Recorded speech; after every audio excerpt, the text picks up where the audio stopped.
Dios le bendiga a todos. Amén. Fundadores que yo meto en funda a los que están en disciplina.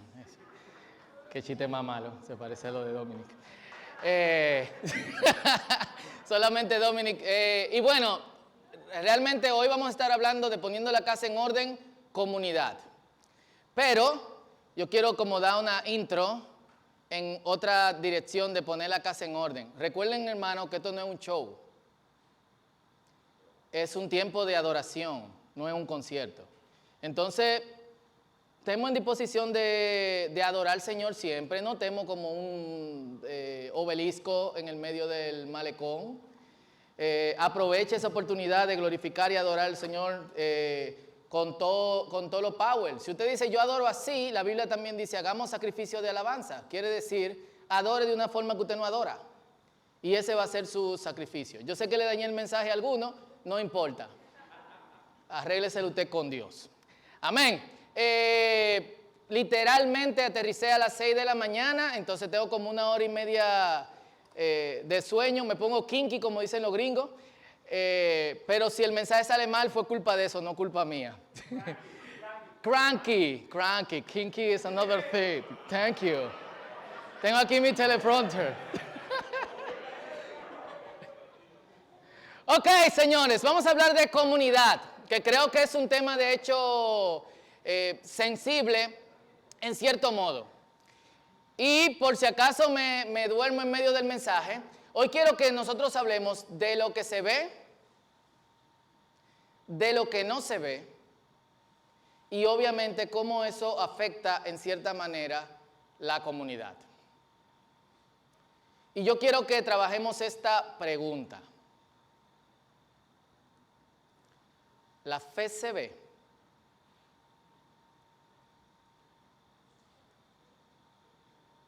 ¿Se ve o es interno, es interna, es privada? Leamos en Lucas capítulo 5, versículo 17 al 26. Y dice así: en el nombre del Padre, del Hijo y del Espíritu Santo. Y sucedió un día que Jesús estaba enseñando en una casa. Y allí estaban sentados algunos fariseos y maestros de la ley que habían venido de todos los pueblos de Galilea, de Judea y de la ciudad de Jerusalén para escuchar a Jesús. Y como Jesús tenía el poder de sanar a los enfermos, llegaron unas personas con una camilla en la que llevaban un hombre que no podía caminar.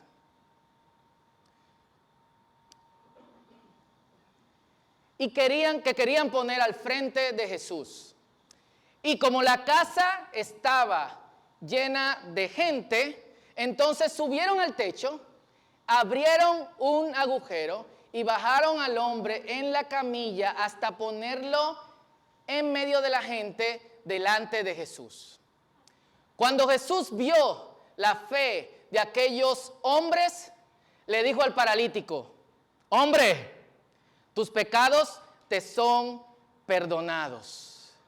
Los maestros de la ley y los fariseos pensaron: ¿y este quién se cree que es?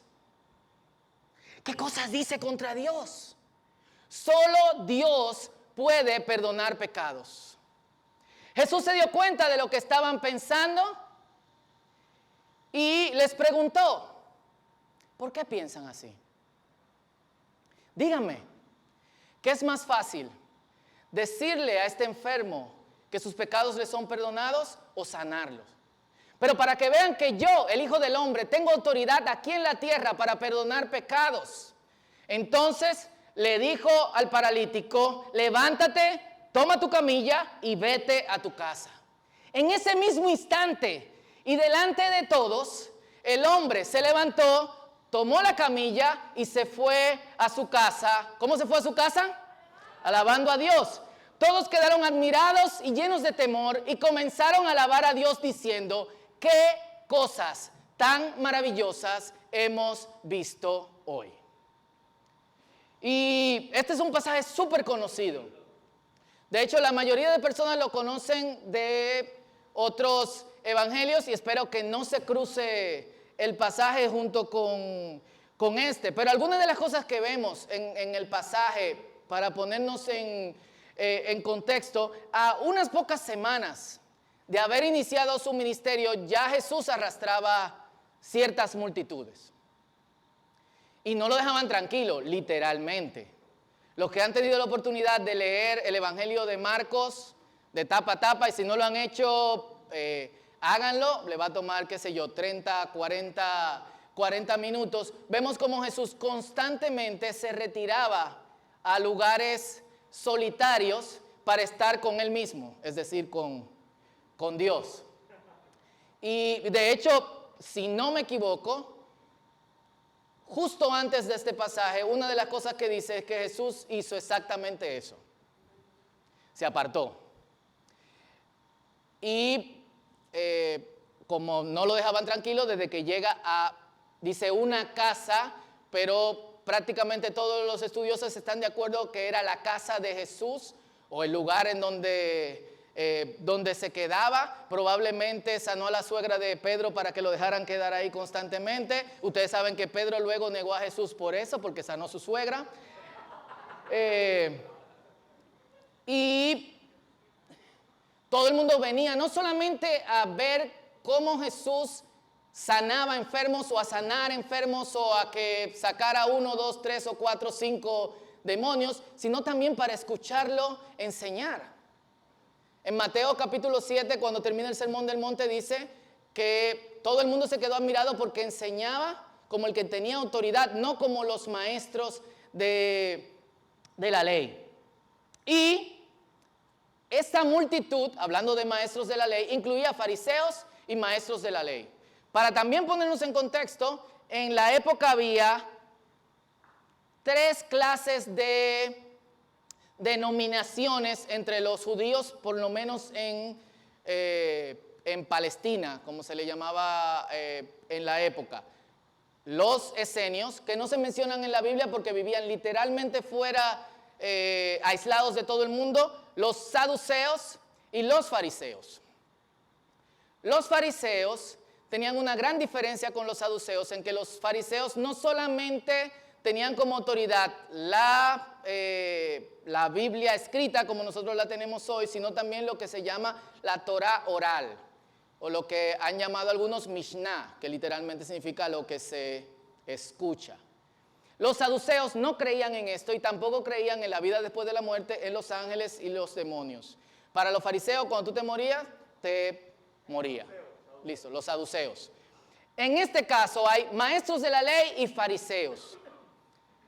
Entonces, aunque había maestros de la ley que eran fariseos, es muy probable que hable de maestros de la ley que no querían involucrarse con ninguno de estos partidos, ni con los fariseos, ni con los saduceos, ni con los esenios. Y los maestros de la ley lo que hacían era memorizar la palabra para escribirla. De hecho, hasta el día de hoy, los judíos en su sinagoga leen de una escritura, literalmente escritura. Tiene que ser escrita a mano en un pergamino y por una persona que sea un escriba o un maestro de la ley.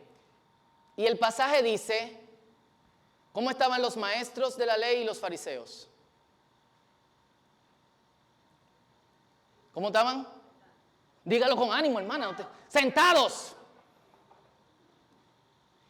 Y aquí yo quiero señalar, siempre pongámosle atención a cada una de las palabras que se ponen dentro del texto. ¿Por qué nos dice sentados? Porque sentados nos revela la actitud que ellos tenían hacia Jesús. Ellos venían a escuchar a Jesús, pero a diferencia de como nosotros hacemos hoy, que yo estoy parado porque enseño y ustedes están sentados. ¿Por qué?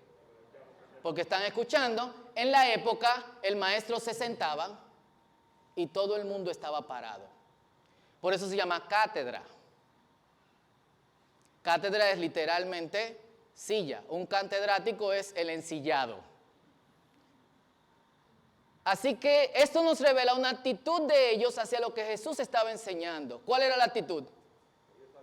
Yo sé más que tú. De desprecio. Nosotros estamos aquí para vigilar qué es lo que tú estás diciendo.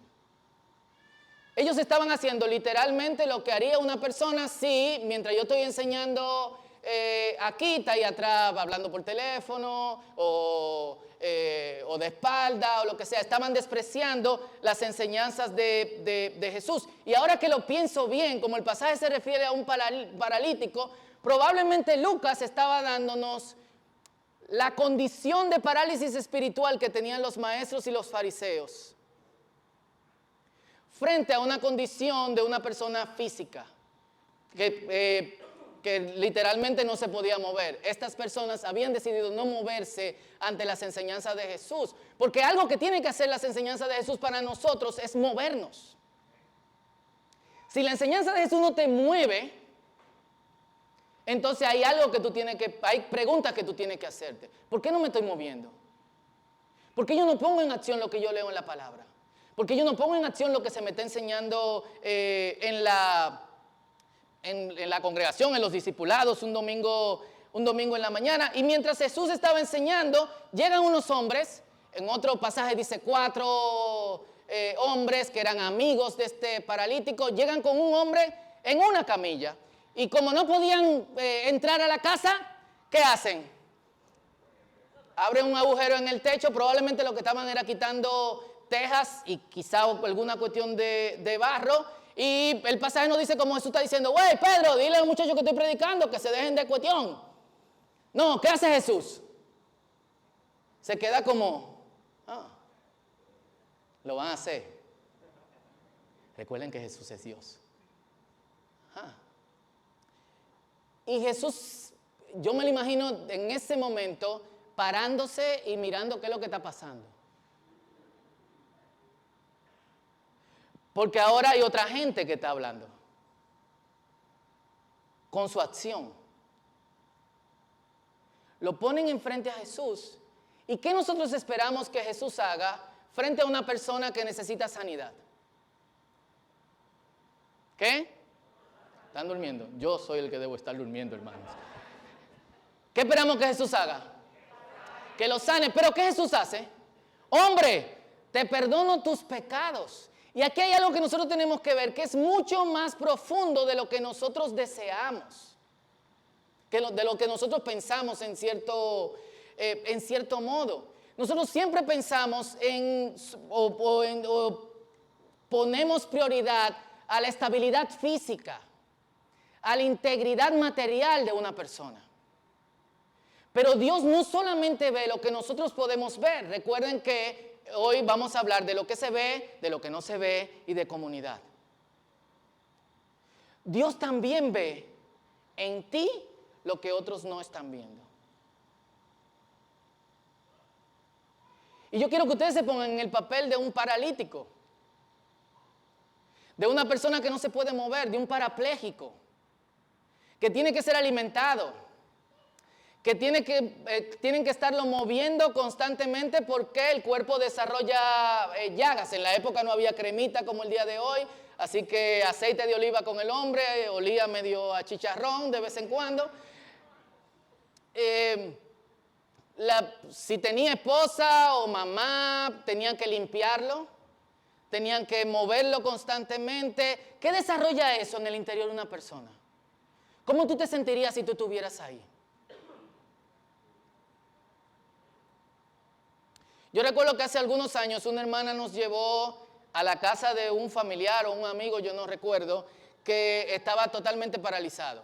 El hombre empezó con cojera y no iba al médico. Luego empezó a hincharse su pierna derecha, tampoco fue al médico. Su pie izquierdo empezó también a inflamarse y a desarrollar llagas, tampoco fue al médico. La espalda le empezó a doler, quedó en cama y cuando lo pudieron llevar al médico porque quisieron o porque quiso, el hombre simplemente no tenía solución. Y recuerdo cómo era, lo difícil que era orar por esta persona, por todo el odio y rencor hacia Dios que había acumulado. Era una pared. Lo que de alguna u otra forma han participado en ministerios que tienen que ver con oración o liberación o han estado orando por personas, saben que de sitio así uno sale como cuando levanta 50 bloques o 100, al menos que usted sea bañil, nuestros límites Vaya, creo que son 20 lo mío, pero bueno.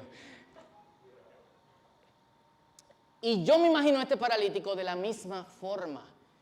Todo lo que había desarrollado y todo el rencor, quizá cada mañana que se levanta maldiciendo a Dios. Cada día que se levantaba diciendo, ¿y por qué tú me tienes aquí? Mátame, acaba con mi vida. Y ayer en el primer vuelo que tomé de Oaxaca a Ciudad de México, venía una señora con su mamá. Y la mamá empezó con la hija diciendo, ¿a quién tú le estás orando? A todos. ¿Por qué? Si no te responde uno, te responde el otro. ¿Tú no oras? Le dijo a la hija. No, yo no oro. Yo no creo en nada. Y la señora parece que estaba enferma y le dice, qué bueno sería morir en paz. La hija le dijo, podemos arreglar eso, mamá. Hay países en donde simplemente te dejamos morir tranquilo. Esto es una conversación real. Yo estoy ahí como, wow. Y la doña le dice, la muerte de los justos. Como la tía mencionó el nombre de alguna tía. Y empezaron a hablar sobre cómo esta señora en medio de su enfermedad quería morirse rápido, no quería seguir sufriendo. Entonces este tipo de personas también no solamente desarrollan rencor hacia Dios, sino que dicen, ¿cuándo es que yo me voy a morir? Usted se levanta esperando estar vivo, estas personas se levantan esperando estar muertos. Así que llevan a este hombre en contra de su voluntad, pero ¿qué puede hacer? Yo me creo que el micrófono abarca todo. ¿Qué puede hacer este hombre? ¡Nada! Y forzando, los amigos diciendo, ¿cómo lo vamos a poner delante de Jesús? Y el hombre, yo me lo imagino así. Lo ponen delante de Jesús. ¿Y qué es lo primero que Jesús hace? Hay una barrera que tiene que romper si este hombre requiere ser sanado. Y esa barrera es, primero, su sanidad espiritual. Y está frente a Dios. Quizá él no lo sabe, quizá él no le importa, pero existen esos rumores. Y si este tipo de Dios, ¿qué me va a decir? Porque sabe lo que yo he estado pensando. Sabe todo tipo de mala palabra, en arameo, en griego y en arameo y en hebreo que yo le he dicho. Y sabe cómo me levanto cada mañana pensando que debo morirme. Pero a diferencia de lo que el hombre pensaba que Jesús iba a hacer y de lo que todos pensaban que Jesús debía hacer en primer lugar, Jesús le dice, te perdono tus pecados. Ahora, ¿por qué? Y esto es lo más importante, lo más ápero de todo. ¿Por qué Jesús perdona los pecados de este hombre? Dice que al ver la fe de las personas que lo trajeron. ¿Cómo Jesús vio la fe? En acción. La fe tiene que verse. Déjate de cotorra de esa fe de que oculta. Y que no se mueve. Lo que esta gente revelaron fue, si nosotros creemos realmente que Jesús tiene el poder para sanar a nuestro amigo o familiar o al tipo que se encontraron en la esquina porque la mamá no quería bregar con él ese día, entonces ellos debían de ponerlo frente a Jesús. Y ahí se reveló su acción. Ahí se reveló su fe en acción. Wow, no podemos entrar a la casa. Pues nada, vámonos, será otro día. Me dijeron que Jesús va de aquí a Capernaum. No, men, pero vamos a quedarnos aquí hasta que salga Jesús. Yo no creo que haya existido ese tipo de conversación. Todos dijeron, vamos a romper el techo y después averiguamos. Yo creo que eran dominicanos estos tigres. Full. Averiguamos después, rompemos el techo y nítido. Y eso fue lo que Jesús vio, fue acción. Tu fe se ve. Pero lo más importante de todo es que la fe de estas personas no se ve sobre lo que Dios puede hacer en ellos, sino sobre lo que Dios puede hacer en otros. Y ahí es que entra la comunidad. Y ahí es que entra, en cierto modo, el poder de nuestra fe sobre la vida de otros. Que sabiendo que están luchando con Dios, tienen rencor hasta Dios, maldicen a Dios, necesitan sanidad espiritual, emocional, mental o física. Hacemos todo lo que sea posible, aunque sea romper un techo y después averiguarlo para ponerlo frente a Jesús. Y si somos honestos, nuestra fe de comunidad queda corta. Porque lo que pensamos es, ¿qué Dios puede hacer con nosotros? Y yo no creo que tus amigos hayan sido perfectos. Yo sí creo que tus amigos tenían tanta necesidad como nosotros tenemos, pero habían puesto sus necesidades a un lado, porque habían visto lo que Jesús hacía para poner a un amigo, a un familiar, a un tipo que se encontraron en la calle. La Biblia no nos dice frente a Jesús. Eso es fe puesta en acción en comunidad. Nosotros tenemos una mente individualista. Venimos aquí pensando, ¿qué Dios puede hacer conmigo hoy? Sin pensar en una realidad de la que prácticamente no hablamos, pero es cierta. Todo aquel que tú conoces que está lejos de Dios, si no se acerca a Dios, pasará la eternidad en el infierno. Eso es. ¿Tú has pensado en eso? Eso puede ser tu mamá, puede ser tu hermano, puede ser un amigo.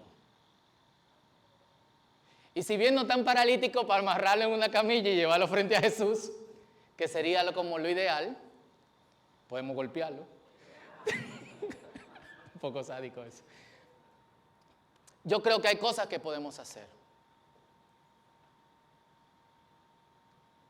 Pero no solamente se trata de lo que podemos hacer con extraños, se trata de lo que podemos hacer aquí.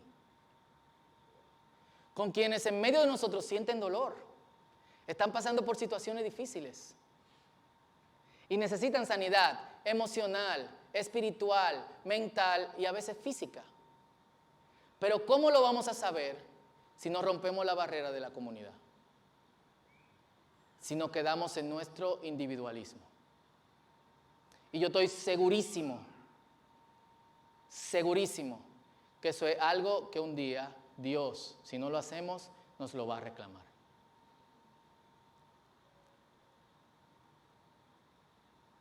¿Y cuál va a ser nuestra excusa? Lamentablemente, mucha gente actúa como los maestros de la ley y los fariseos. Sin compasión, sin piedad. Y el chisme de esta gente era mental. Dice que pensaron. Literalmente dijeron en su corazón o dijeron en su mente. ¿Y este tipo? ¿Él se creyó? Solamente Dios puede perdonar pecados. Y Jesús lo miró y le dijo, hey, dígame, chimoso.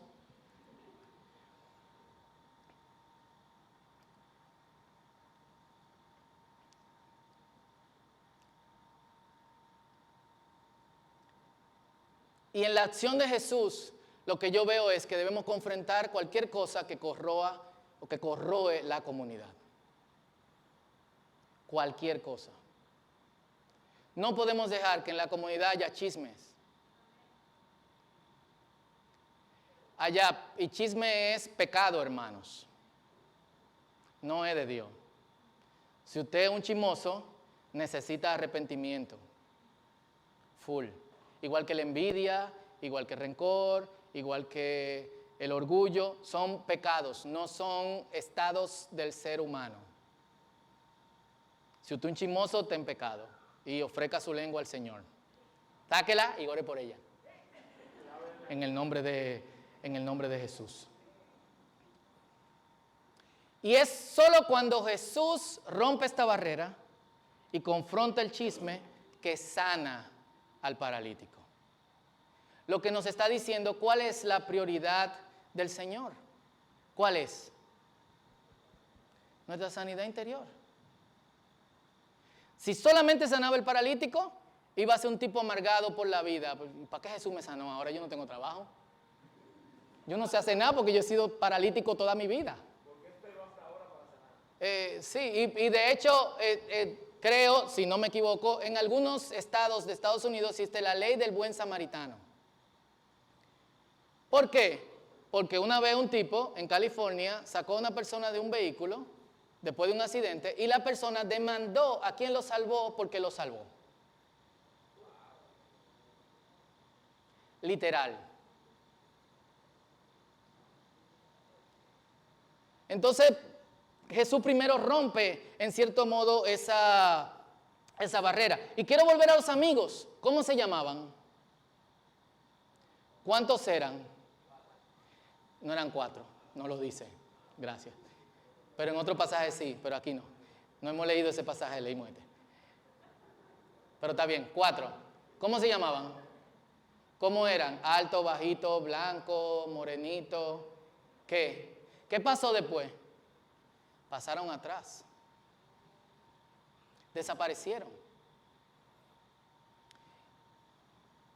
Y parte de la comunidad es que nuestros actos por otros sean totalmente anónimos.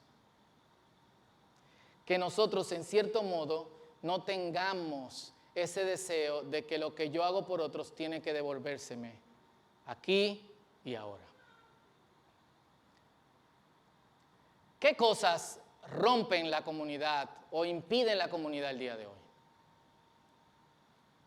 La individualidad es una de ellas, y lo acabamos de mencionar. El deseo de que es lo que Dios haga conmigo, a mí no me importan los demás. Yo no sé bregar con gente. Yo soy así, entonces, ¿qué puedo hacer? Pon eso delante de Dios, porque realmente lo que el Señor va a hacer, lo hace en cierto modo en comunidad. Casi todas las cuestiones que Jesús enseñó sobre la vida de los creyentes, la enseñó dentro de un contexto de comunidad.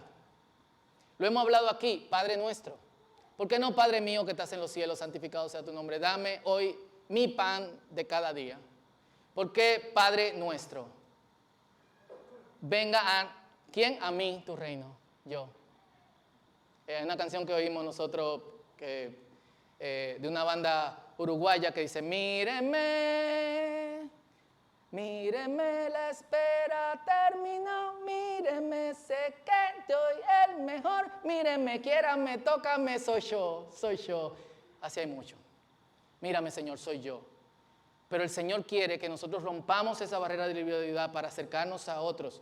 Otra cosa que en cierto modo corroe la comunidad, reciprocidad. Si yo hago algo por ti, tú tienes que hacer algo por mí. ¿Qué otra cosa rompe con la comunidad? El orgullo. Así soy yo. ¿Qué otra cosa rompe con la comunidad? No caminar la milla extra. ¿Qué hicieron estos amigos? Caminaron mucho más allá de la milla extra. ¿Qué otra cosa rompe con la comunidad? No tener tiempo para el otro, porque solamente tengo tiempo para mí. Y lo último que también vemos en el pasaje, religiosidad, individualidad, reciprocidad, orgullo, no caminar la milla o las millas extras, no tener tiempo para el otro, y la religiosidad nos están matando.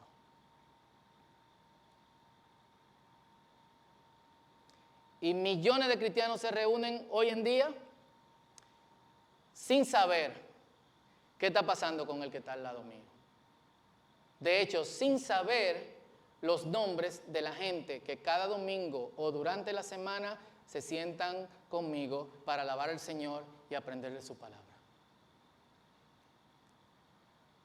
Y si queremos poner la comunidad en orden, entonces debemos evaluarnos en este sentido.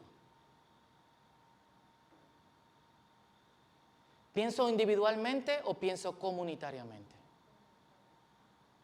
Cuando le doy a otros, pienso que deben devolverme, o simplemente estoy pensando en lo que Dios puede hacer en la vida de esa persona. Mi orgullo, el así soy yo, impide que yo me conecte con otros. ¿Dejaría de hacer algo para que otros sean bendecidos por Dios? ¿Pausaría algo que tengo que terminar porque es mi tiempo para darle tiempo a otros? Y religiosidad. Adivinen de dónde fluyen todas estas cosas. De falta de fe. La falta de fe nos sienta y nos paraliza.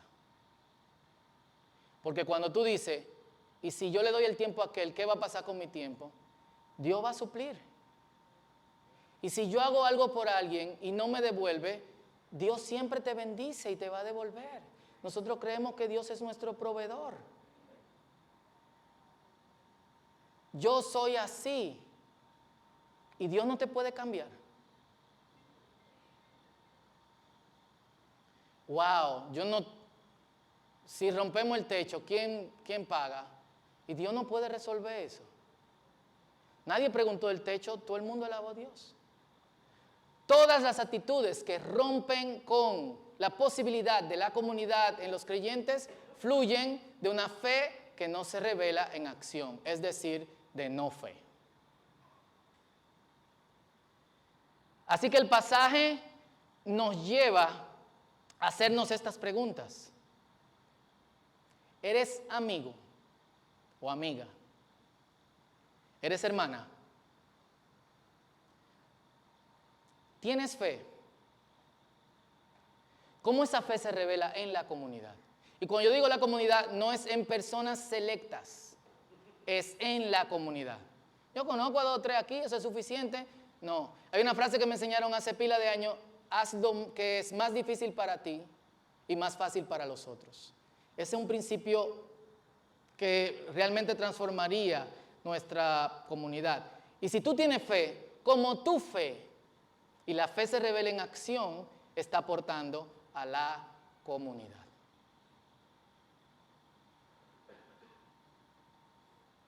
Y creo que este es el punto en donde creo que debemos valga la redundancia, reflexionar.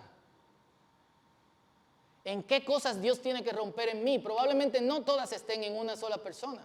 Probablemente sí, y en ese punto entonces háblanos y oramos por ti y hacemos una cadena de oración al final. Pero probablemente una de estas cosas está arropando tu vida.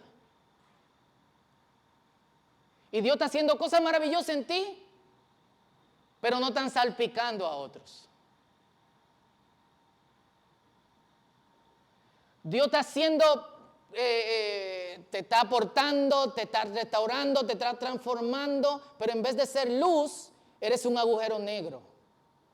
Y según dicen por ahí, yo tengo otras teorías, algunos quedaron en brindarme un Taco Bell para yo explicarla. Un agujero negro es una estrella implosionando. En vez de dar luz hacia afuera, da luz hacia ella misma. Muy iluminado, pero hacia adentro. Para la eternidad y para el reino de Dios no sirve de nada. Perdón, hermano, me perdone. Entonces, es un tiempo de reflexión y yo creo que de cambio. ¿Cómo yo voy a reaccionar a esto? ¿Cómo yo voy a responder a lo que Dios pide para mí? Voy a seguir haciendo la pregunta que le hacían a Jesús en aquel tiempo. ¿Cuáles son los mandamientos? Ama a Dios y ama a tu prójimo. ¿Y quién es mi prójimo? Señor, ¿cuántas veces yo debo perdonar? 1, 2, 7. Yo te digo que 70 veces 7. Todavía lo hacemos. Ayer yo vi un artículo en Christianity Today que decía, ¿realmente Jesús dijo que perdonáramos a nuestros enemigos y que orásemos por ellos? Y si lo dijo, ¿qué significa? Por el amor de Dios. Yo no le voy a decir que yo pensé cuando leí eso. Pero seguimos haciéndonos esa pregunta. Esas preguntas son de gente, de maestros de la ley y de gente que no han sido transformada. Eso no somos ni tú ni yo. Este es el día en que damos la vuelta y hacemos un cambio. Y en vez de implosionar, nosotros iluminamos. Así que vamos a ponernos de pies. Y vamos, esta oración es una oración individual que va a aportar a la comunidad. Y yo quiero que antes de que oremos, cada uno de nosotros nos evaluemos. Honestamente y cruelmente con nosotros mismos. ¿Qué impide que yo vaya más allá en hacer que esta comunidad, o si eres de otra congregación, estás aquí en esta mañana, bienvenido, mi comunidad de fe, donde Dios me ha puesto,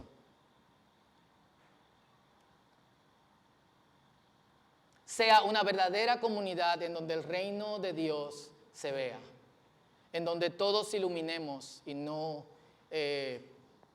implosionemos? Piensa, ¿qué cosas están impidiendo que tú vayas más allá? Individualidad. No tengo tiempo, no tengo recursos, no tengo la capacidad. no hermano, eso no es así, la Biblia dice, religiosidad. O, y si yo hago eso, ¿qué hay para mí? Así que mediten estas cosas: individualidad, reciprocidad, religiosidad. Todas ellas se resumen en falta de fe. Y vamos a hacer un compromiso con Dios a que esas cosas cambien en nuestras vidas. Así que este es tu tiempo con Dios. Piensa, medita, luego oramos juntos y luego hacemos un compromiso.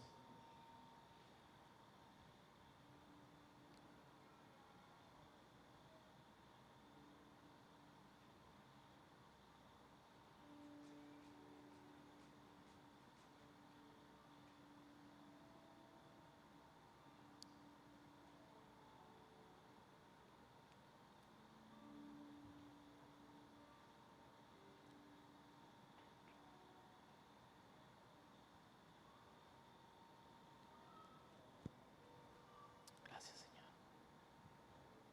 Señor. No dejes de hacerlo, tómate ese tiempo. Y yo quiero agregarle algo más antes de que oremos y que sigamos meditando.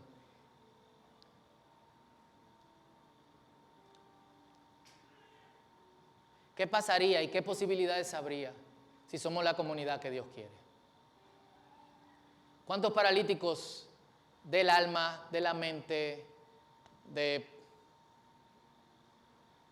del espíritu pudiesen ser sanados hoy?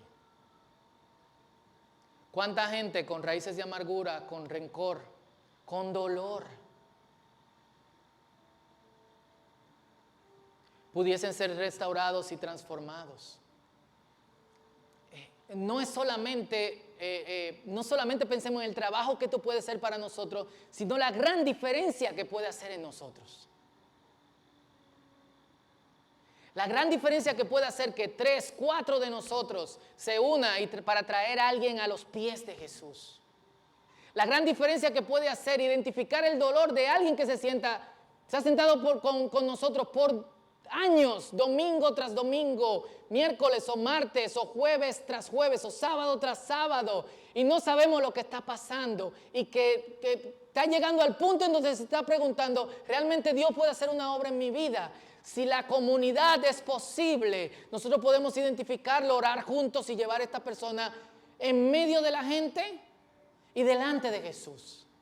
Piensa en las posibilidades aperísimas, como decimos en buen dominicano, que pasarían en una comunidad de gente que brilla y que le cree a Dios por lo que quizás está esperando que otros le den o por lo que quizás piensa que no puede hacer. Piensa en eso.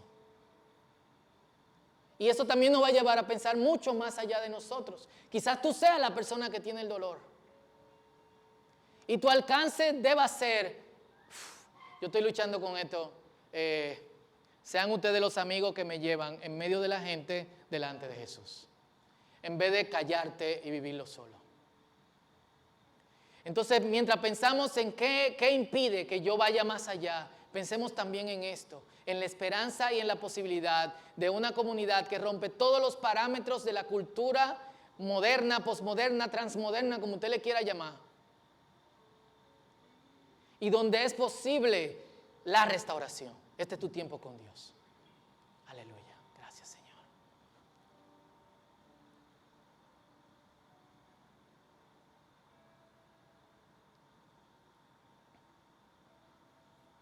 Gracias, Señor.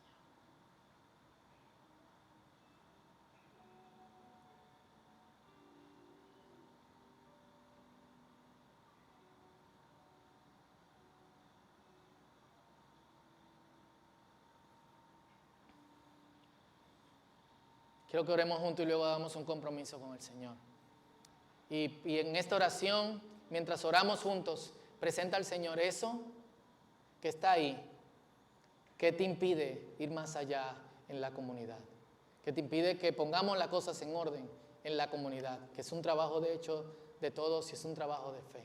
Señor, estamos aquí, tú nos conoces, tú nos has visto, de hecho a muchos tú los impulsaste para estar aquí, Señor. Otros, algunos están hasta en contra de su voluntad, pensando que ¿qué más da? Pero aún así nosotros creemos que aquí, delante de ti, en medio de la gente, hay cosas que tú puedes hacer.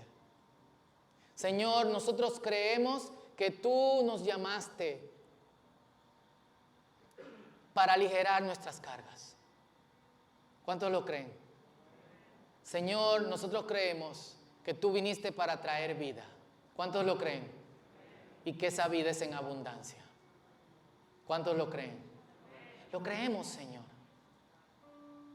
Y sabemos, Señor, por lo que dice tu palabra, que la comunidad puede hacer posible y ayudar a aquellos que no se pueden valer por sí mismos para estar en medio de la gente y delante de ti, que sean sanados, que sean restaurados, que recobren la paz, que suelten el dolor, que puedan experimentar el descanso, porque tu yugo es fácil, tu carga es ligera. Y tú quieres que vivamos, no que sobrevivamos. Ese es tu propósito, Señor. Así que ponemos todas estas cosas y ahora mismo dile, Señor, pongo esto delante de ti o estas cosas delante de ti. Díselo.